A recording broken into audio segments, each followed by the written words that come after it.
How do you deal with your mistakes? This is such an important topic. You'll want to take notes on this and, if possible, listen to this more than once. Because do you hate personal blunders and screw-ups? Now, we all make mistakes. It's easy to forget that when we're in the midst of a mess up, but it's true. It's impossible to avoid miscalculations, mishaps, both big and small. And the busier you are, have you found the more mistakes you're likely going to make? Maybe you've hurt someone's feelings by saying the wrong thing at the wrong time, or left the water running, or flooded your home, fumbled a presentation in a meeting, maybe you lost a client. No matter how impeccable you are, or how perfect you feel like you could be, the question is not whether you will make mistakes. It's, will you own it? Will you stay positive? Will you move forward from life's inevitable ups and downs? So, how do you bounce back from a mistake? In this episode, I'm going to share with you 3 quick things you could do to literally put mistakes behind you. And the 3 things aren't panic, make excuses, and blame others. Not at all. So let's talk about mistakes. There's an old saying that goes, to err is human. How do you work towards accepting mistakes, learning from them rather than avoiding them and denying them? And there are real benefits to mistakes, right? One of the definitions of to err is to wander or to stray. Often people make mistakes because they're trying new things. We stray from accepted paths. Post-it notes, Teflon, penicillin are all examples of discoveries made by mistake. Albert Einstein once said, anyone who has never made a mistake has never tried anything new. Really, mistakes are proof that you're trying. It's true. Mistakes have the power to turn you into something better than you were before. So failure is not actually the opposite of success. It's actually part of it. So what if we looked at mistakes more as an opportunity? There are actually mechanisms in the brain that help us detect when we do something wrong. The brain signals us when we make an error. This can be extremely helpful during the learning process. Making mistakes can help us focus more closely on what we're doing and try to do our absolute best. The challenge is when we dwell on mistakes. It doesn't help us to move forward.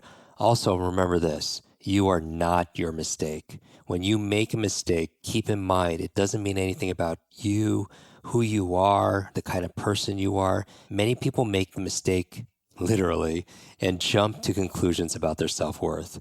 No one's perfect, and that's okay. You make mistakes, mistakes don't make you. Your past mistakes are meant to guide you, not define you.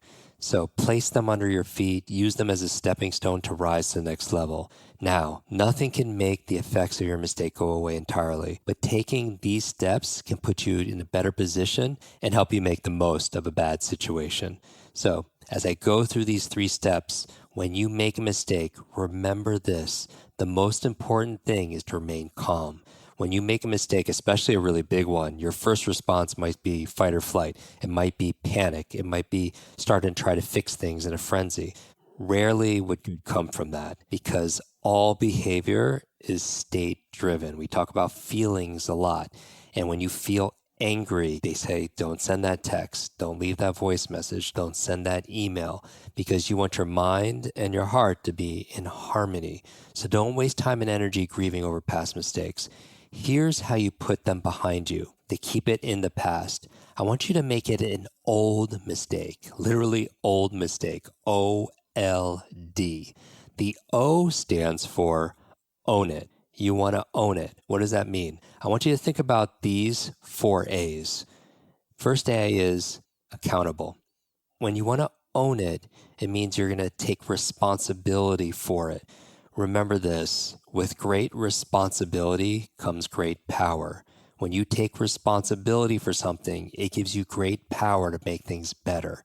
So you start with accountability. The second A is you have to accept it.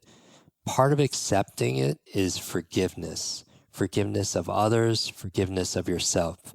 In the episode I did on procrastination, on how to smash procrastination, one of the strategies was forgiveness. The research in the area of self-compassion showed those who forgave themselves follow through more often. So treat yourself with love and you're going to be more successful, not less. When you beat yourself up and you're hard on yourself, you're less likely to follow through. So Acknowledge that you're human, that you make mistakes, and you can own it and accept it. Third A is apologize. If you need to apologize to others because of your goof, do it. Do it swiftly, do it briefly. Apologize and tell them that you're working on the situation. Saying sorry, remember this, it takes courage, but it's far better to come clean than to hide your error, or worse, to blame others for it. In the long run, people will remember your integrity long after they've forgotten about the original mistake. And then finally, the fourth A is admit. You want to admit it. Come clean. Admitting your mistakes is not a sign of weakness, but it's a sign of maturity. By embracing humility, trust can be built or rebuilt, both on a personal and organizational levels. Admitting your errors also, it invites other people around you to admit theirs and do the same. So it contributes to a creation of a healthy environment, both home and also at work. And when you help foster this authenticity, even when the mistake is not your own, when people feel safe enough to admit their fault, to forgive others for things that they've done or that others have done, then they don't rush to judgment. And what's important is that you separate the person from the mistake. Give them a chance to explain, to make things better. An admission of a mistake, even if it's done privately to yourself, makes learning possible. It sets a really good environment to help you to transform by moving the focus away from blame towards a focus of understanding. Wise people admit their mistakes. They know progress accelerates when they do. You can't learn anything from a mistake unless you own it, unless you admit it. So take a deep breath, admit to your mistakes, and then take ownership of it and inform those who need to know. Now, the L in old stands for learn. You want to learn from it. Remember this, often our best teacher is our last mistake. In life, situations tend to repeat themselves. Have you found this? Over and over and over again until the lesson is learned. So how do you learn from your mistakes? People talk about this so often. What I do is I start by getting clarity and identifying the mistake. You must first understand what you did wrong in order to change it. This takes a certain level of self-awareness. You need to be honest and objective with yourself. So start by defining the mistake. So ask yourself these clarifying questions. What was I trying to do? What went wrong? When did it go wrong? Did you say something wrong? Did you accidentally make a mistake on a project? Did you forget to do something that you promised to somebody else? Start by defining the mistake. Next, I would understand how and why you made the mistake in the first place. Why did it go wrong? Did you do it on purpose and then maybe later on you regretted it? Were you simply not paying attention at all? Were you trying to multitask? Were you exhausted because you had a bad night's sleep? Go to the why. And while you're doing this, if you're not exactly sure what you did wrong, ask somebody to help you discover and find it out. So for example, if somebody is mad at you, they're angry at you, you could ask them, I sense you're really upset with me. What did I do wrong? Or can you explain, tell me more about that? So these are the kind of clarifying questions. What went wrong? What could I do better the next time? What did I learn from this? And I would really recommend you write these responses down. You'll see the situation a lot more clearly. Seeing your answers on paper can help you think more logically about a rational or maybe an emotional experience. So don't waste a good mistake. Learn from it. So the O in old is own it. The L stands for learn from it. The D stands for don't repeat it. We've all heard the phrase insanity is doing the same thing over and over again, expecting different results. That's not insanity.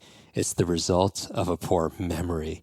When we teach memory improvement in our online programs, yes, it's great to quickly remember facts and formulas and figures and foreign languages.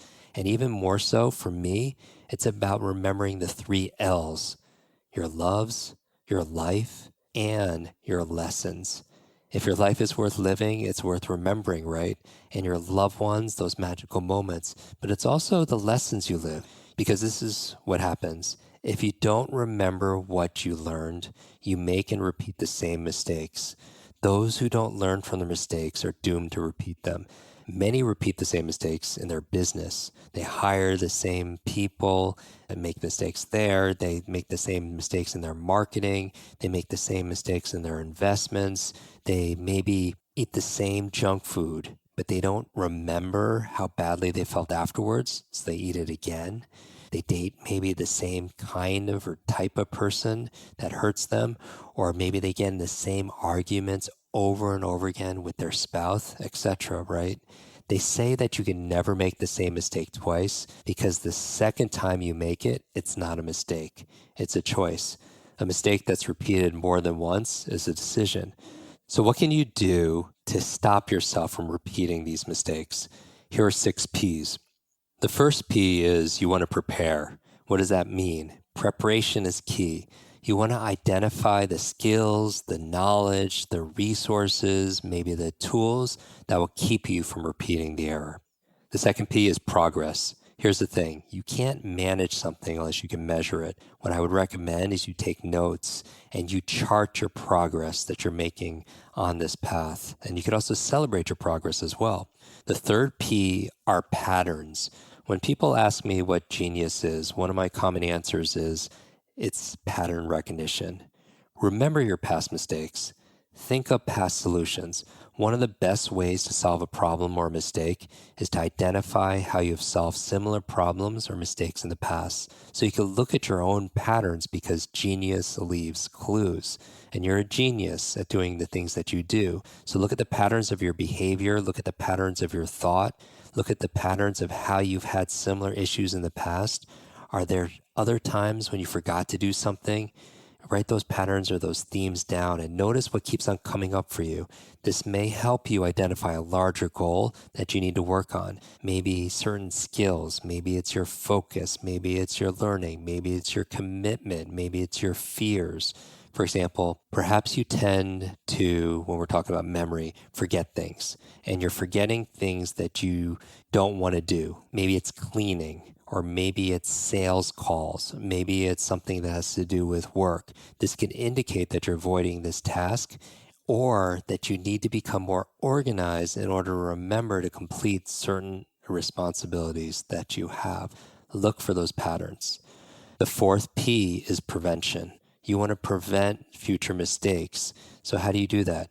If you could successfully find a solution to your mistake, then you are beginning the process of success in the future and avoidance of mistakes. So you could write down what you think you did wrong. You could write down a goal or what you want to do in the future. So, for example, let's say that you made a mistake and you didn't complete an assignment on time. Then make sure you prevent future mistakes by using memory aids that we teach you in previous episodes. Maybe if you haven't gone through those episodes, you're going to use something like a Post-it note and you're going to put it on your computer to remind you you have this important task that you need to be able to handle. The next P, number 5, is purpose. When you create a list of reasons why you don't want to make a mistake again, you're less likely to repeat them. Remember that book that I always recommend, Start With Why by Simon Sinek. Sometimes it only takes 1 weak moment to indulge in something that you shouldn't do. Create a list of all the reasons because reasons reap results. Reasons reap rewards. Why you should be disciplined, why you should stay on track, why you should do that even in the most difficult of times. And then finally, the last P is plan. Plan. Beating yourself up for mistakes won't help you as you go through this process. It's important you spend the majority of your time thinking about how to be better tomorrow, how to be better in the future. So what helps you to do that? Making a plan. Making a plan will help you to avoid making similar mistakes. Be as detailed as you can, but remain flexible because you know your plans may change.